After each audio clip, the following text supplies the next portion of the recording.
Number 3, maybe you're single and wondering, am I behind?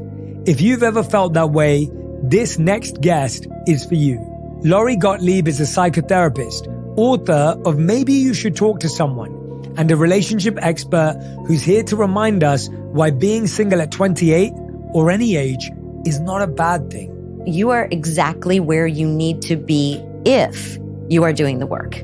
If you're not doing the work, you're going to be behind. And what I mean by doing the work is, if you are not in a place where you want to be with a relationship, you have to understand why. So are you examining what has not worked yet? Why, if I am single and I don't want to be single, what can I be doing differently?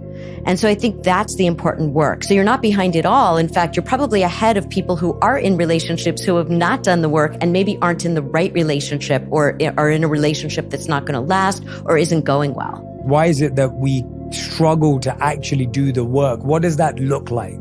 I think it's so much easier when we talk to our friends. And, I've talked about the difference between idiot compassion and wise compassion before. Idiot compassion is you say to your friend, look what happened on this date, or look what happened with this person. And they say, yeah, you're right, they're wrong. And we never learn or grow from that.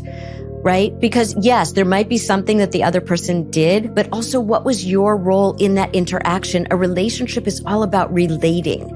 So what was your role in the dance that you're doing with this person?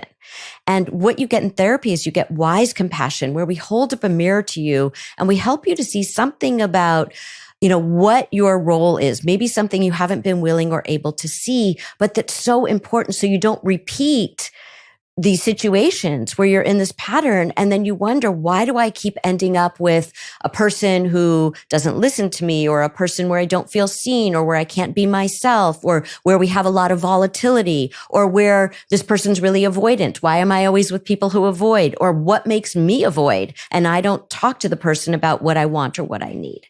So that's the work that's really important. So you're not behind if you're single at 28. It's part of the process. If you're doing the work, you're much closer than you've ever been to finding the person that you want to be with.